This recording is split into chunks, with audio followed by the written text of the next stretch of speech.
Oh, hello. Sorry. Hello, how are you? I'm good. Sorry, I'm just sitting here like waiting for something else.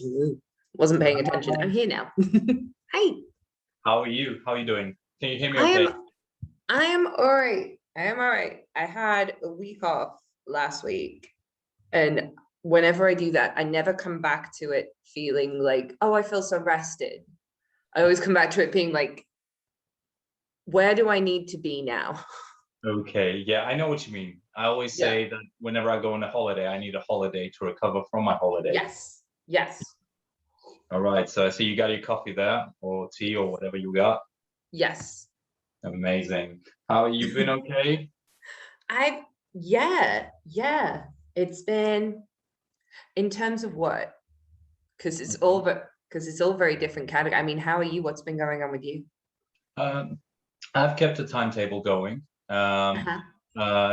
It's been okay. It's nothing like teaching in person, which Mm-hmm. I find like the most enjoyable thing to do. Mm-hmm. But still, it's kept me like on a routine and it's kept some people happy. So, it's good for me. What about you? Yeah, I've kept it. I've done online. Sorry, I was just getting a block. I've done Yeah. online, and I'm keeping doing it. It's interesting because obviously I want to go back to teaching in person. I do still like practicing online as well. So like a class that I do on a Monday, I roll out of bed, put on like, some leggings, and I'm like, I can do this. So I like the mix. But yeah, it's very much I'm in a very nervous place about it right now because I feel Mhm. like I've built a business and I've made it and I've, cultivated client relationships and stuff. And now I feel like to a certain extent I have to give that away, back to a club or a studio or something or a space. And that's like, yeah, that's I not yeah, that's I not do settling so well. So I don't know. I'm curious as to how I'm gonna make this work I for do me get and it. for everybody. I do get it. I have quite a few clients that would like to keep going online, Mhm. but obviously, I mean, for me, because I got the massage and I got all the other stuff going on, Mhm. it's much more easy to say, like, look, I don't have the time to do the online stuff Yeah. because I've got to be everywhere. Like I'm literally in the car first thing in the morning, and then I'm back home at night. So Mhm. it would make it very difficult for me. But I mean, I've had that conversation with a lot of people, and Mhm. they don't know what they're going to do. They No, I think it's nice to know because I mean there's a group of like yoga teachers I meet with online a couple of times a month. A lot of them are based in London, and I think things must be very different than studio wise down there. There just seems to be tons of studios, tons of oversaturation, and they've had a chance to take their business into their own kind of thing. So yeah, they're conflicted too. It's nice to know that we're not that it's not just you. Yeah, It's not just me being like, am I being selfish? Am I being weird? And you're like, no, everybody wants to, yeah. absolutely. And I mean, I've talked with like some top tier instructors, and Mhm. they're really struggling. But the main consensus is like, look, we're going to keep like a portion of things online, Mhm. and we're going to keep our regular classes going. And I think that the main danger there is overworking yourself because you think, oh Mhm. yeah, I can do that, but then you start doing like from teaching 8 classes a week, suddenly you're teaching 20, and you're like, how did I get up here? That is my biggest fear at the moment. Is like because obviously we still can't teach in person till the end of the month. So at the moment, I said like I feel like certain places woke up a couple of weeks ago and suddenly were like, can you do this? Can you do one of these? Can you do one of these? So I've said yes to things and I've written out like a calendar however many times and I've gone, well, it doesn't look that much, Yeah. but I don't know. So I'm a little bit like nervous right now that I've said too many yeses. But I don't know. I'm But I'm I sure gotta you'll wait figure. to I think we gotta wait till we start doing it. Yeah, yeah. That's And that's the main thing. When you overthink things, when you work on expectations and overthinking things, you're like, oh my God, you're creating like 1,000 different scenarios. And when you're there, you're like, oh, this is it. Actually, Yeah, this this is isn't the so bad. this is the only thing I can do. Yes. So this is a yeah, I think it's that overwhelming fear of being like, I don't want to be exhausted. I'm very I'm very frightened of being exhausted. I don't want that. Mm. Okay, but nothing has happened to make me that way yet. I'm sitting in my house with a cup of tea. Like there is nothing exhausting me aside Exactly. from this. Yeah. So yeah, it's very much a process of getting out of one's head. Yeah. Great. Well, that's what our chat is all going to be about. Excellent. Well, I'm on theme. You have to excuse behind me. I'm in my friend's house, and she bought like a fixer-upper. So a lot of the rooms are like this. So with interesting carpets and stuff. So we've made it like rustic chic, and we put plants down and things like, yeah, cool. I'm fine with that. It looks Just in nice. case you're like, why is this room falling down? Like it's not, it's structurally fine. So Cool. Cool. So, I mean, the main reason, because I've had a few people chatting with regards to group exercise, and I thought I really want to talk about yoga. But I know, well, I don't want to say I know nothing about yoga because I do know a few stuff. But my knowledge is mainly around the physical part. mhm. And my opinion about yoga teachers. Well, obviously not everyone,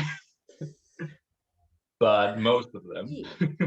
Yeah. And Yeah. Remind me of that because I think I remember reading it going, I agree, but I don't think I should. no, Like, you know really well. So I thought I'll talk to someone that I know is they know what they're talking about, and even if they don't, they're true about it. So you're that person. thank you. Well, I appreciate it. I always think with yoga, particularly, the more you learn about it, the more you realize I don't know any of this. I have no idea. But you know your little bit.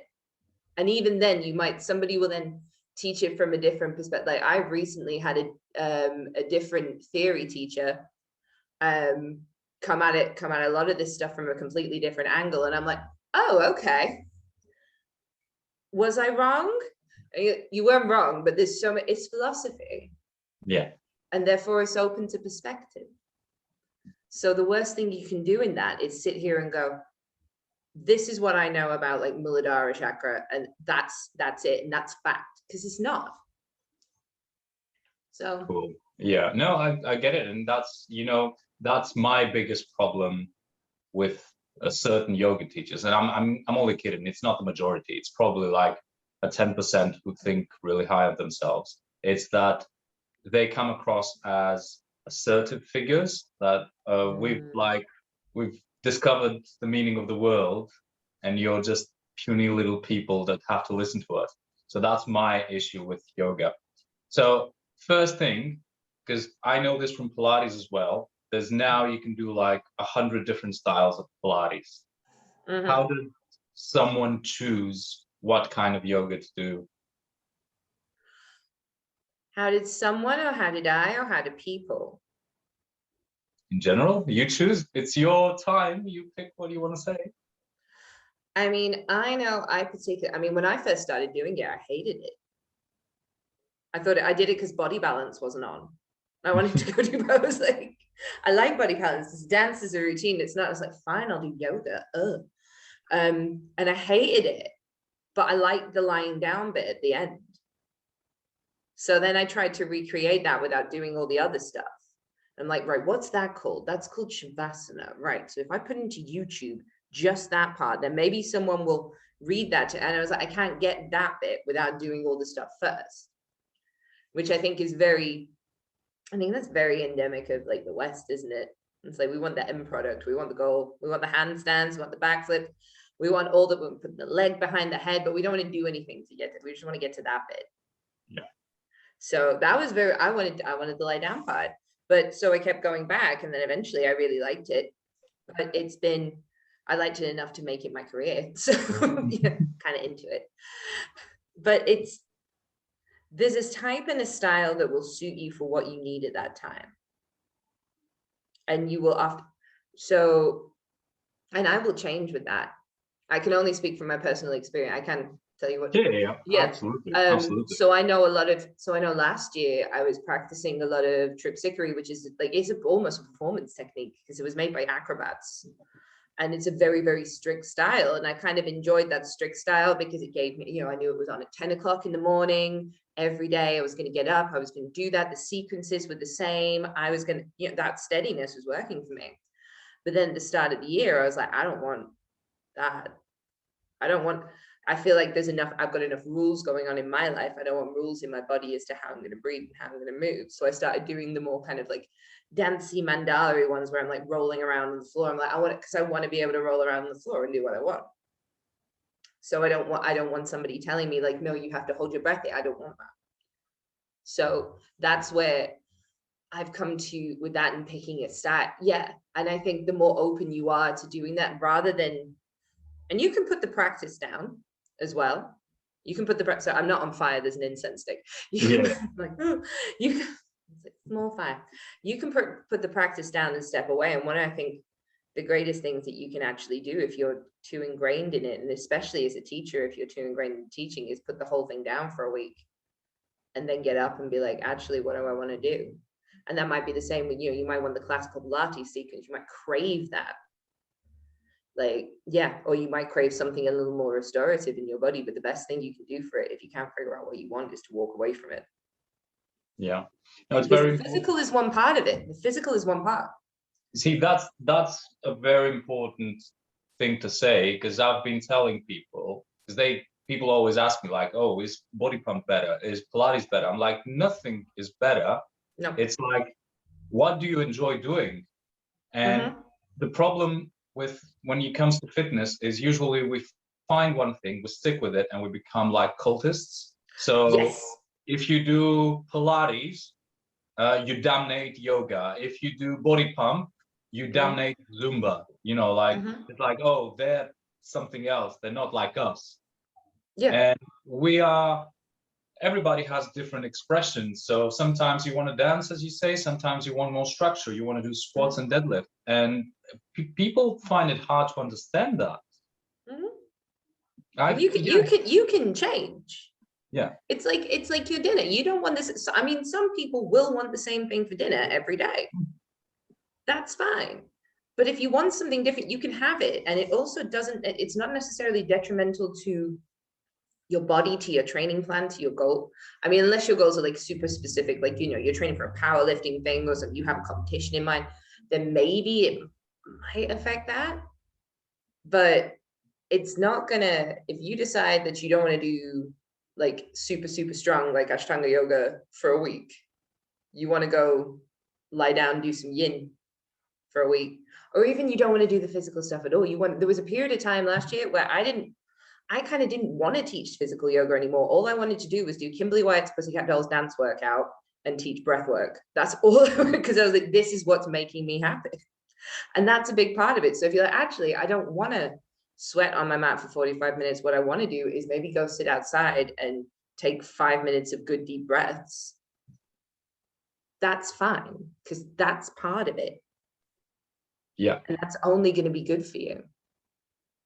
Yeah. I think. So it's important that you present what's good for you in general, while somebody will argue what's good for me for losing weight. So that's what I mean. That's what I say, that people become cultists, because they're like, this is going to help me lose weight, look better, not look bulky, all these things that keep getting pushed into our faces. Which one keeps me lean? Which one keeps me lean? Exactly. And my philosophy is, when I was 16, I didn't go to the gym. I went out and played basketball with my friends, but not because I wanted to be lean, because I enjoyed playing it. Yes, that was in your book, which is great. Oh, thank you. But and I think with yoga, it's easier to kind of have people aspire to that, because they're already biased into a more mental approach than just the physical one. Do you find, what are people's expectations when they come to your classes? So that initial chat of like, I want ... I don't think they come with an I want. Or if they do, they don't share it in the initial. Because my question would be like, new person, hi, how are you? Have you done this before? And they'll either be like, yeah, I've done this before, or no, or I've done a little, or yeah. And then I watch them to see, well, I'm looking at everybody. I'm thinking back to when we were all in the same room together.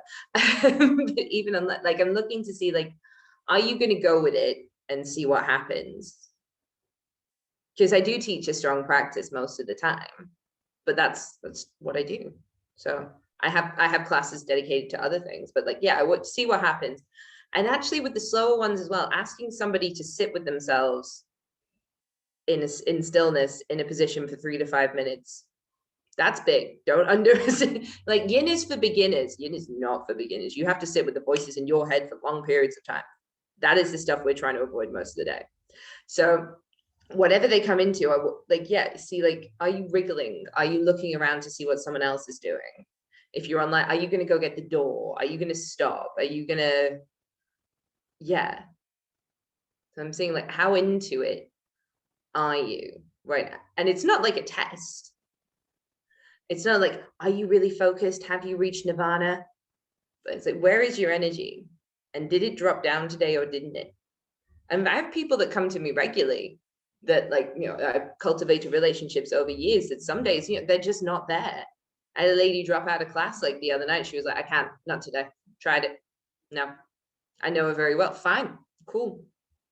Because sometimes, like, if you're out here and everything's like, "Urgh," and then I'm like, come in and, do some hippie shit, jump up and down, give yourself a shake. And you're like, I don't want that. Fine, that's okay. Because I've been in that place too, where I'm like staring at the teacher at the start of the class. I'm like, I want to sweat and I want to do a handstand. I want to do all this like strong stuff. And she's trying to get me to sing a mantra. And I'm like, I'm going to punch you. This is not what I need.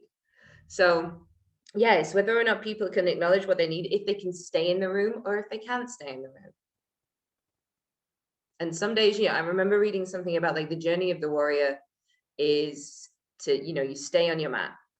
No matter what happened, you stay in it. Even if you stop and, you sit there for 45 minutes, you stay in it. And that's true. And I'm with that. But sometimes, like, the warrior needs to walk away too. So what I'm looking for, I suppose, like, I don't know what people are looking for from me, maybe, but what I'm looking for from a person is for them to understand or to start to cultivate an understanding of what's happening in their mind and in their body and go with it. And if that means like punching a wall because they got pissed or something, that's fine. If that means like just really being like, yeah, party, then great. But I'm hoping that together we can understand something and they can be very accepting of it. And yeah. So that didn't answer your question, but I chatted a lot. So maybe that helps. No, that's good. Because it's different to fitness. If somebody comes to body pump and they're like, why do you want to come to body pump? Because I want a nice ass and some good biceps. And it's like, I've never had anybody come into yoga and be like, I want like that, but they might have a pose they want to do. And I might say, like, I want to get my leg off my head. All right, well, first of all, does your muscle rotate? Do the bones that you have allow you to do that? Because if they do, cool, we can work with it. But if they don't, can you accept that? Yeah. So taking you back to the body pump thing, yes. Even most of the people I know, they don't even do it for that. I mean, they are aware most of the time that body pump is not going to give them physically like the maximum result, but they just come for like the community of it. Yes. So it's I think that people that go to body pump to get a nice body, they quit really quickly because they don't see like the results they would see if they lifted, for example, heavier weights or doing other kinds of training. But people stay for the community and like, oh, we're all doing the same thing, which I think it's lacking in society a lot. Like, for example, back in Greece, we had like national festivals. You had like every 3 months you had something where people came together, danced, sang, whatever. So for me, it's going into a group exercise class and meeting people. It also brings about that connection with other people that we're all doing the same thing. Do you think in yoga it's more individualized? Like I'm going there to find myself, or am I going there to find people that think like me? Do you know what? This is really weird because I say it's really might not be. So I know if I go to a class, I personally am not necessarily like I'm like quite a closet introvert and a little bit of a lone wolf in my wolf pack. Like I have a great group of friends, but I am very much I will sit by myself days unless somebody pulls me out of that. So if I go to a class, I am very much like I may see someone I know and that may be very cool, but I'm very much going for like for my class. And I enjoy going with other people as well, going with other people I know and maybe speaking to other people when I'm there, but I'm not thinking about that when I go, unless it's a training, because trainings are very different. But when I create a class and I curate a class and I use this word because I want it to be a total experience, sight, sound, smell, kind of everything. When I create a class, I want it to be something where people feel like I'm really excited to go to that, like a party, like where you can chat to the person next to you and it's cool. And you can fall down and the person next to you will pick you back up. If you've been working on like nailing a pose for however long and you get it, like we shout you out and it's like, yeah, she did it. Like, and that's what I've always created. And that's what I think has get people coming back to my stuff specifically, because that's what we're doing. And, I will try learn you by name, which does take me a little bit. And I'm like, lady with the pink top whose name you told me 7 times, you're doing a great job. But since obviously we're doing this on Zoom, it's better because everyone's name's on the bottom. So learning, figure out you by name, figure out like your practice, figure out like how we can like listening to it, like what song when that comes on do you like get into it? What song you get frustrated on, what part are you into, what part are you not into? And yeah, for me, when I create that, that's what I want everybody to feel like they're having a good time being included, being part of it. And I think that that's something that people actually do come to me for, which answers the question that you answered about 4 days ago now. And I think that that's something that people do come to me for. So yeah, they come for, it's an individual experience, but we're all doing it together. It's Ram Dass, isn't it? We're all walking each other home. So that's what I like to think I'm doing. I hope. Cool. Do you find you have a different approach from other teachers that you know? I mean, I can relate to Pilates that there's like massive differences in, I'm not saying good or bad, I'm just saying different. Yeah. In ways of teaching, level of classes, or could be anything. Is yoga so variant as I think it to be? Is yoga so different as I perceive it to be? So when it comes to my mind, it's like hatha, yin, ashtanga, apple yoga, tree yoga, like, yeah, I know they're actual things, by the way. Oh God. Yeah.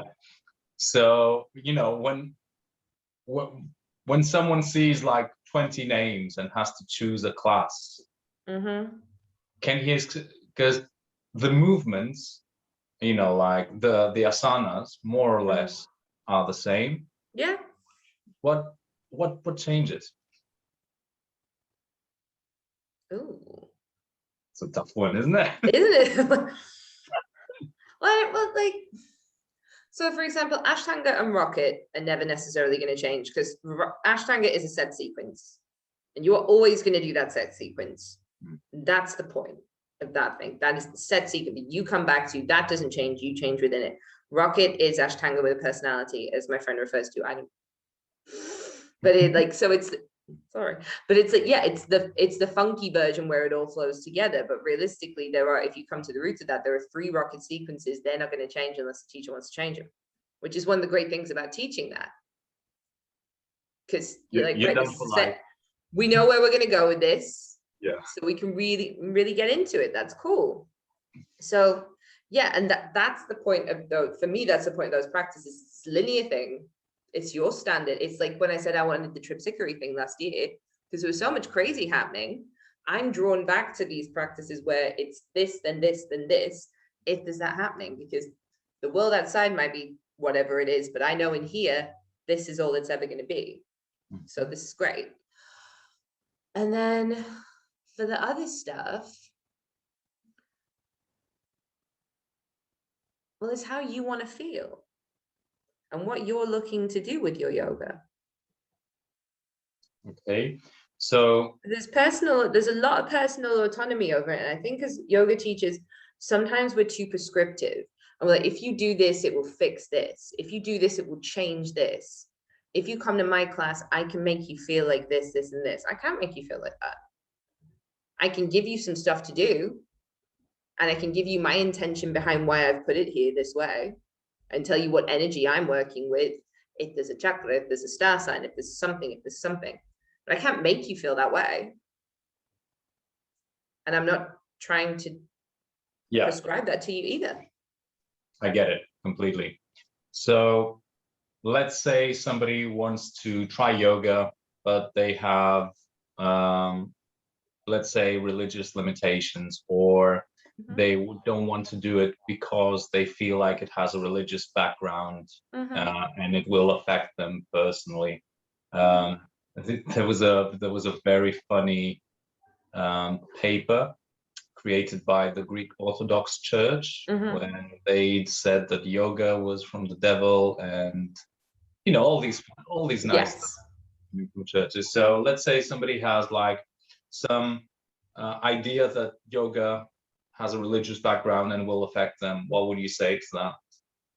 Well, I mean, ultimately it does, but I mean, that's what, look, we've, like, in the West, have culturally appropriated a very sacred kind of aspect of the Hindu and Buddhist tradition, right? The reality is what you're going to get in a gym is nothing near that. You are going to get some poses. You may get some Sanskrit names if people choose to use them. You will get a very kind of diluted Western version of and this is, I'm kind of insulting myself and a lot of yoga teachers right now, but I've been taking courses to kind of figure this out and stuff, because this has been a big thing for me in the past year. But chances are, if you go to your gym on a Tuesday morning or whatever it is that your class is on, chances are you will not be chanting on Manipadme. You know what I mean? Yeah. You won't be you will be safe. And also, like, because I have Muslim people that come to my class that are like, oh, we think your class is halal, this is okay. And I'm like, oh, okay, thanks. So, like, they know what they're coming in for, and they know that, like, there is a background. People with strong spirituality and religions, I think, know a little bit more about what they're looking for and what they're not looking for, because they have that within us, as opposed to, if you think about a yoga student, like if you think about somebody going to a yoga class, what they look like, what they sound like, chances are, and I'm being very blasé about this, chances are they probably don't have like that strong Orthodox religious background, because we're thinking of white Western women in Gymshark pants, aren't we? So, or in Lululemons. So that's what we're thinking about. And I can say this because I am an able-bodied white woman with a pair of Lululemon pants, okay, that didn't have a religious background walking into a yoga studio, or did have, but was very divorced from it. So when I'm teaching, I'm very much being conscious of where this came from. I'm very much being conscious of who is in the class and how I can bridge that. So I think you will be safe. Will be what I say. You'll be safe. You know what you want. Yeah. No, you know what you want, and you know what you try it, you don't like it, you think it's too this, too that, then don't do it. It's fine. I've seen on YouTube, like, yoga for devout kind of evangelical Christians and things like that. Yeah. Yes. There is a yoga for everything. So, if you know that's what you want, then go get that. So I think it's slightly different. And I found this teaching in gyms where I think not pandering, but it's very much like, okay, so this is body pump, and body pump, you do this, this, and this, and this is how it's going to be. And in combat, you do this, this, and this, and this is how it's going to be. And then you go in there with yoga, and you go in there with a looser agenda of, maybe it'll be this, maybe it'll be that, maybe you'll be able to do this, maybe you won't, but it's okay. And some people don't like that. because I'm asking you to take responsibility for yourself. And I'm not, that doesn't mean I'm divorcing myself from more responsibility. I will keep you physically safe. I will not swear too much. I will do what I can, but you know, you kind of know what you signed up for. So Yeah, absolutely, absolutely. Now you went abroad last year, didn't you? I think you went to Asia. How is I went to where, sorry? you went to Asia. Yeah, Somewhere so I near mean, in 2019, I went to Thailand, and then last year Thailand. at the Yeah. start of Oh, the pandemic, I was in India. I tried to get stuck. I yeah, was like, this would be great. So yeah. Well, you didn't know.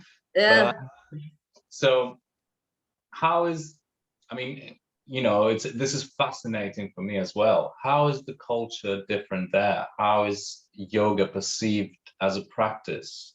And I'm not just talking in comparison to the West, because obviously, um, as you say, here people just expect the Lululemon girl.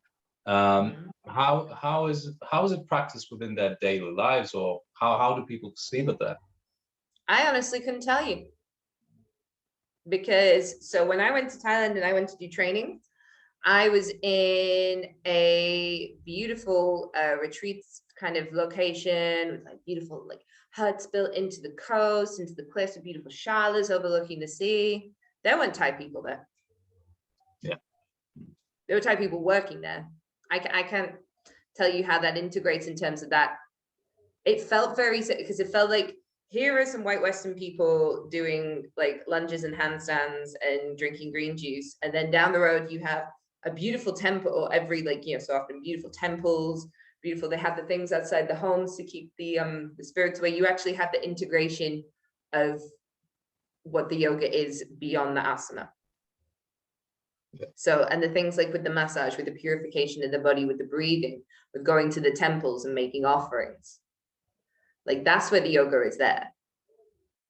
We were standing in an air-conditioned shala, you know, trying to stick your leg as high as you possibly can. It's two very different things. There's a bridge to them, there's a middle to them, there's a meaning. But in terms of people that live in Thailand and are doing yoga, and people that are in that beautiful space, it's different. Like we did some tantra stuff, which is very cool. The gentleman that had traveled a lot, you know, was based in between India and Koh Samui, and that was very cool. And obviously tantra is very rooted in like the North Indian traditions, and that's amazing. But it's two separate things. Yeah. It's yeah. So, and this is something that's been very big for me kind of since that point, is I now have a South Asian teacher. I've never had a South Asian teacher, and I've been teaching for 4 years. Like that's really important to me. So you're now starting to delve a little bit more into the actual roots and philosophy and what it is that you are doing. So do you get a much better understanding? Mm-hmm. And it's then how to boomerang that back to people, because I know obviously what I'm known for. Kind of, if you come to my classes, you know you're going to get some house music, probably a neon light.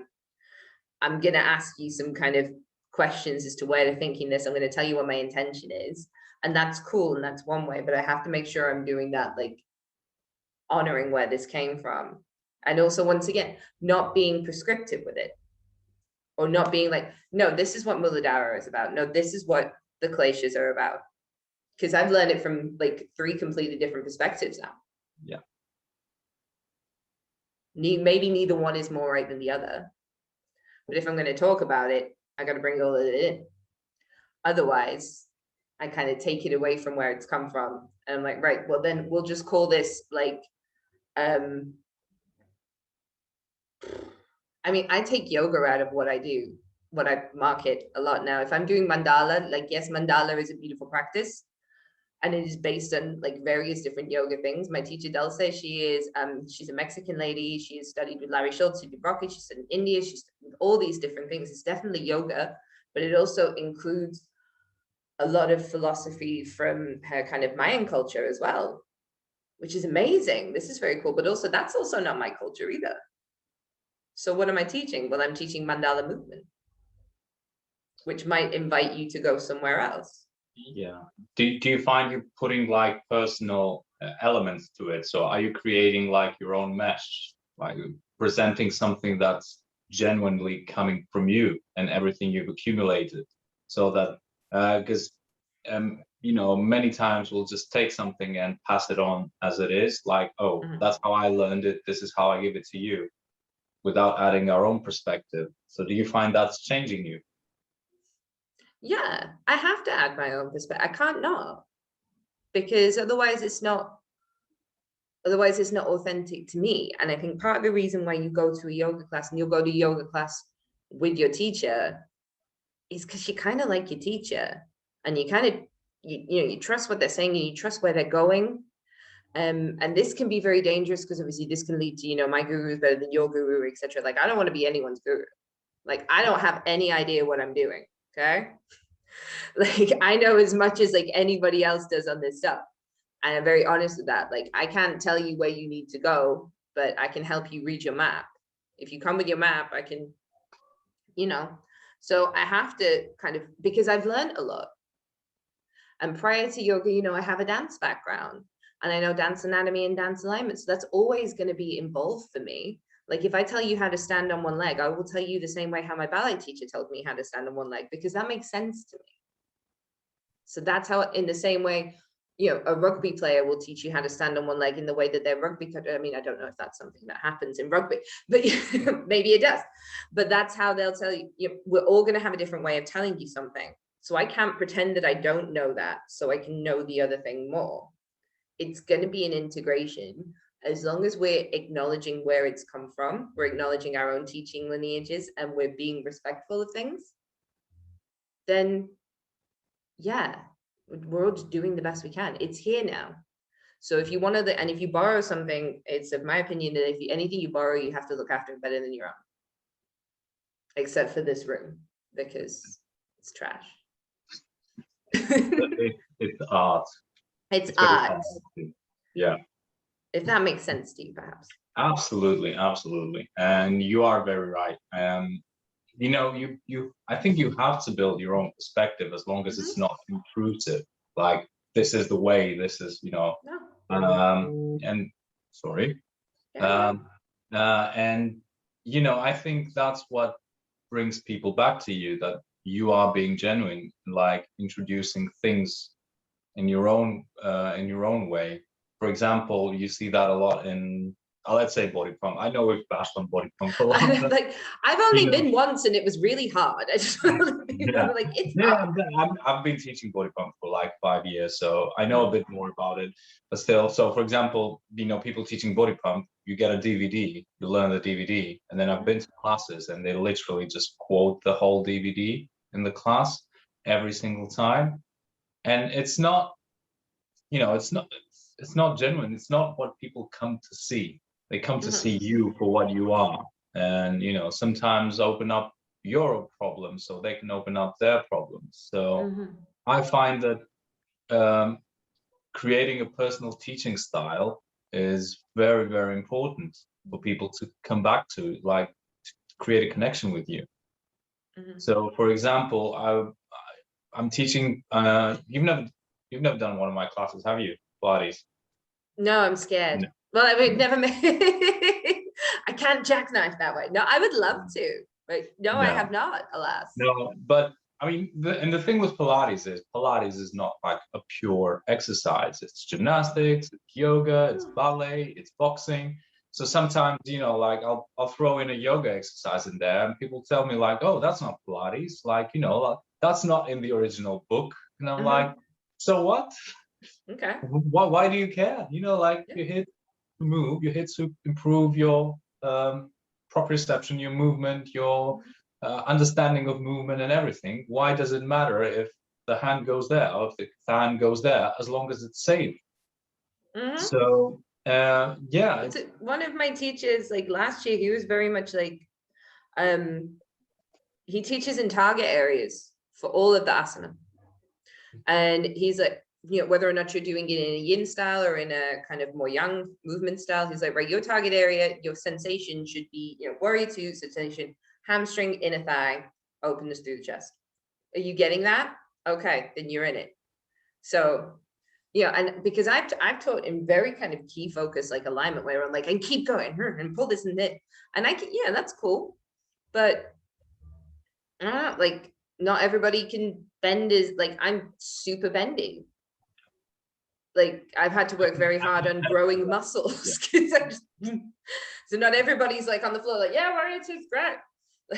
So we have to find a way of like, where am I feeling it? And that can be what it is. And actually, if you see yoga practiced by non-Lululemon wearing people, they look like they're having a nicer time, regardless of whether or not they're in the shoulder square. You know what I mean? So and it's hard. People will come to us with questions, and I'm positive you will have found this. People will come to you with questions about injuries, physiotherapy questions, deeper health issues, maybe even like mental kind of things that are going on for people as well. And we don't have to have all of that arsenal in our toolbox. And it's more, you have to be able to, people have come to me before and be like, I don't want to go to a physio, I want to ask you. And I'm like, well, I don't know.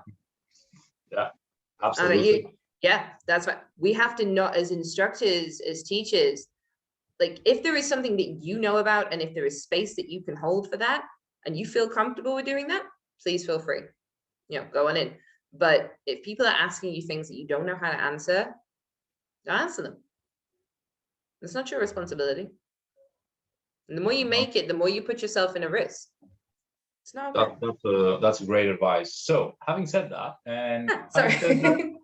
having said that, you are super bendy. I want you to try and explain to me. So when you get to like Ashtanga 3rd series, 4th series, I can't do that shit.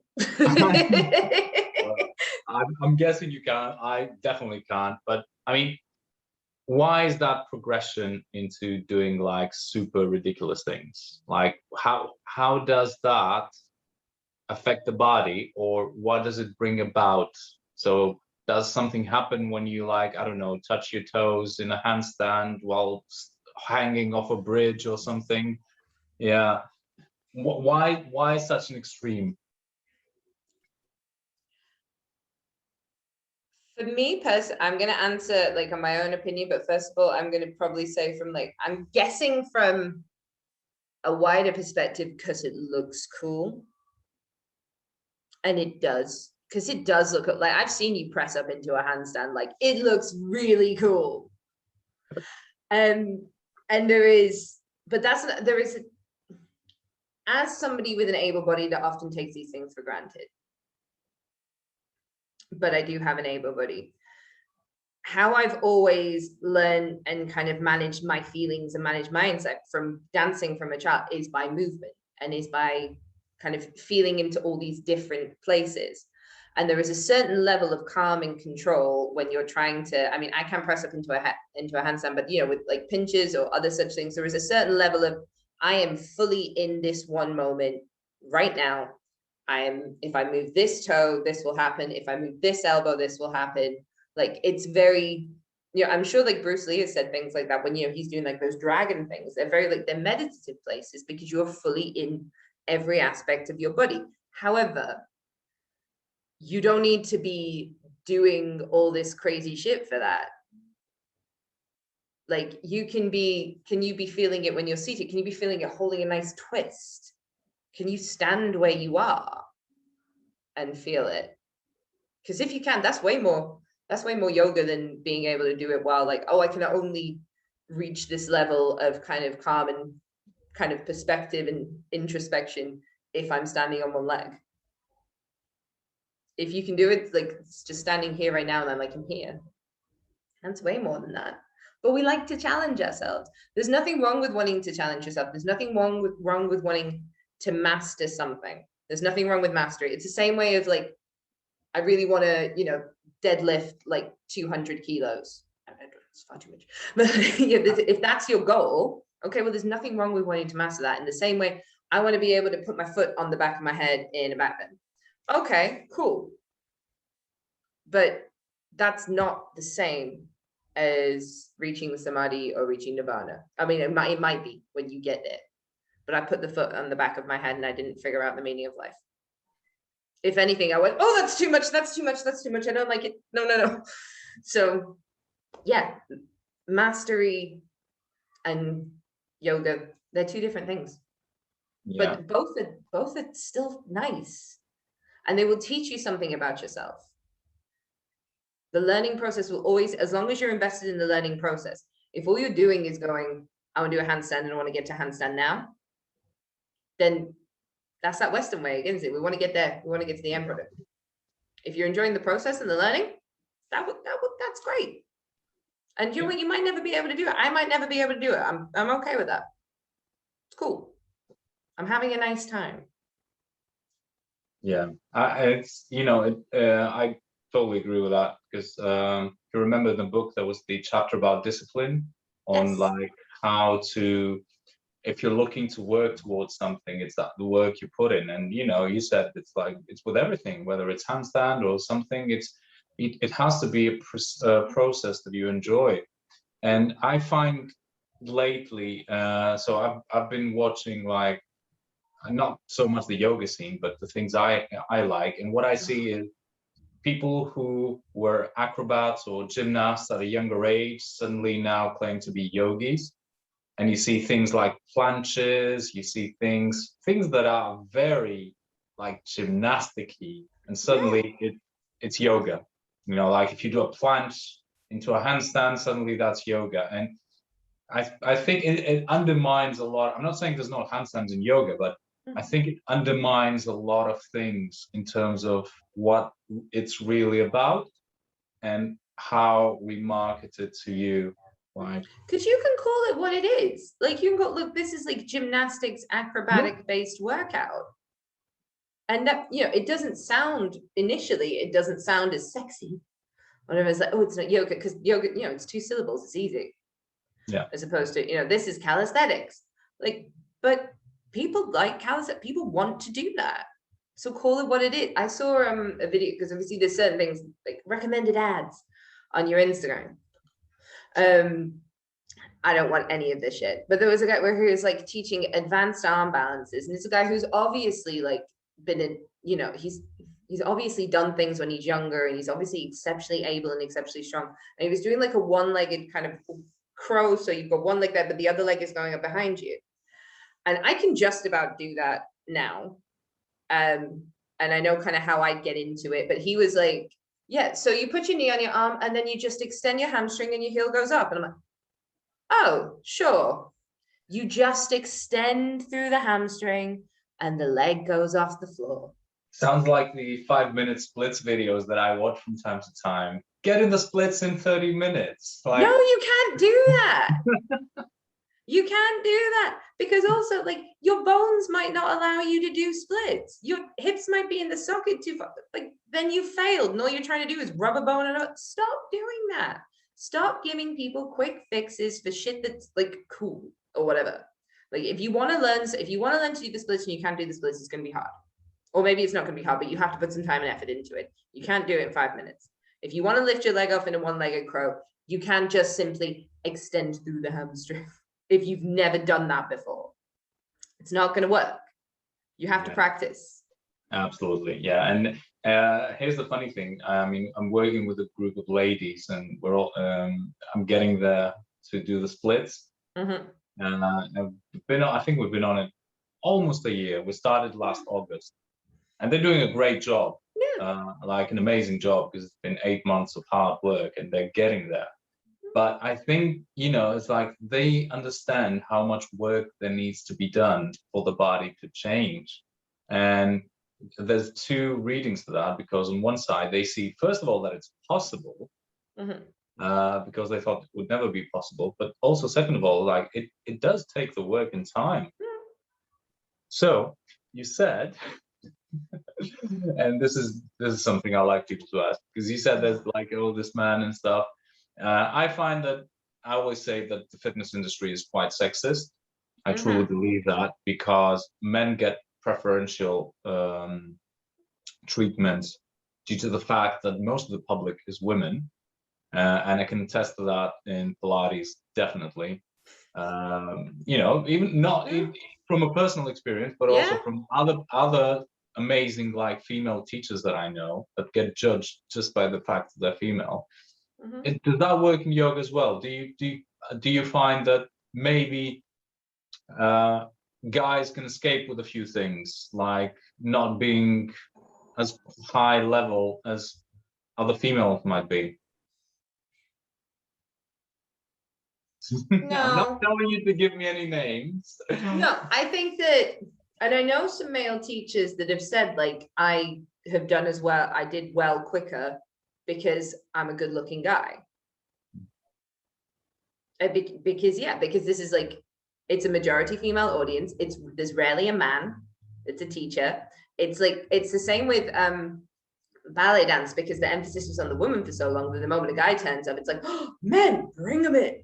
So, because obviously we want more men to be involved in this. This is important. So, good looking guy that's got, like, you know, great practice, put him to the front, because then it's aspiration. A lot of fitness is aspirational, isn't it? It's like, do you want to look like that guy? Do you want to look like that girl? Do you want her lifestyle? Do you want his leggings? Do you want his hair? Do you want his whatever? So sometimes I think men can get pushed to the front a little bit quicker because of that. But I think we're all out here with, I don't think anybody necessarily has it easy anymore. I mean, I say that, they probably do. We all have some, there's probably someone out there that's going, this has been a breeze for me. I don't know who that person is, but, you know, good for them. But yeah, we all have something to prove now, especially as the industry is really saturated. Like, as much as like there is room for everybody, but there's a lot of people out there, and there's a lot of people that want this to be their full-time job or whatever. Like, there's, yeah, the group of teachers that I spend time with, you know, a couple of them, they just qualified before the lockdown, and they've managed to kind of build a business purely online. I, like, hats off to you, because I have no idea how you do that. I was lucky that I went into that with clients. Like, yeah, there's a lot of people shouting into the void. So we've all got to make sure we're shouting from a good place. Yeah. A genuine place. Because if you're not, people won't go, I think. And do you find most of the people you know, like teachers, are they full-time teachers or are they part-time teachers? Most of the teachers I know do something else, but they will do something else holistic. Okay. So they'll be like a nutritionist, or, you know, a masseuse, or maybe a PT. So I know, yeah, most people. Do I know anybody or a coach? I know very few people actually that this is all they do. And that sounds very distant. Like, this is all you do. Like, no, because it's a massive thing to be doing. But yeah, because it's a hustle. It's a hustle. So, and it's a hard hustle to make it work. But yeah, a lot of people, you know, like yourself, you know, you're a multi kind of potentialite, and being multifaceted is awesome. Because if all you ever do is one thing, you get stuck in it. Boring. You stagnate. Yeah, it's a hard industry, and as you said, the market is saturated. So I think it just gets harder. Yes. Every year. And there's, you know, unfortunately for the industry now, you see things like, oh, get your Pilates qualification online, get your yoga qualification online. And the Oh bad my thing God. is, I saw one of those like certificate things where it's like, yoga teacher, £25 over a weekend. I was like, the level of I reported it as like, no, this is wrong. Because oh right, thanks. So I've spent like hundreds of hours and thousands of pounds. You know what I mean? Like, no. And yeah, get it online. Like, no, they need to be immersions. Your initial one, I'm really strong on it. Your initial thing should be an immersion. Because unless all you want to do is inhale, exhale, off you go. In which case it's not yoga, is it? It's something else. Which is fine, but once again, call it what it is. yeah. No, awesome. Yeah, because that kind of gets on my nerves as well. But yeah, anyway. I think we've had a lovely chat. I've had a really nice time. Thank you so much for having me. I hope that, No problem. I hope it makes sense. You want to add something? Pop it in. You're good. I mean, I'm just, it's just lovely to talk to you. This is a great topic, and it's lovely to talk to you. And I hope that people keep doing yoga, keep doing it. Yeah, just keep doing something. Keep doing your practice, whatever your practice is. Yeah. You don't have to be prescriptive or be, I only do this, I only do that. Do the thing that makes you happy, because the better you look after yourself, the better you can actually put yourself out and make a difference in the world and make it a nicer place to be in. Amazing. So where can people find you if somebody wants to find you? They can go on the internet. I have Facebook, but I'm terrible. I really need to put something on there because it's just stagnant. So you can, I'll get a message if you send it through, but you can go onto the Instagram and go into Kate Tittley, which is spelled Kittley. I'll put it as well. Yeah, I'll put it in there. Go on the Instagram, I'm there, and then I teach online. And from the end, I've got a couple of outside things coming up through May, but then I'll be in person in places. Oh, there are places I'm just like, have I made this work? I will be outside in place, and it will be fine because it hasn't happened yet, so it's okay.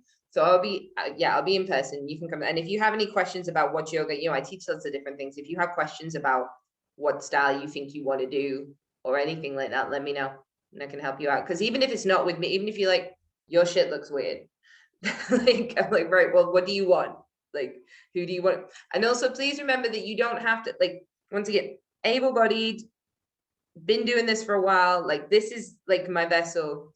I will sometimes put stuff on the internet that's very kind of, dancer, sexy, show, bit of a show off as well, because I am. You don't have to come with that, okay? Don't worry about what but if you do come with that, let's wear hot pants and kick it. Like, it's fine. Amazing. That sums it. I'm in for hot pants. Call me. You look great in shorts. Okay. Thank you. Good to know. Thank you so much. Thank you so much. So nice to see you. And have a great day, darling.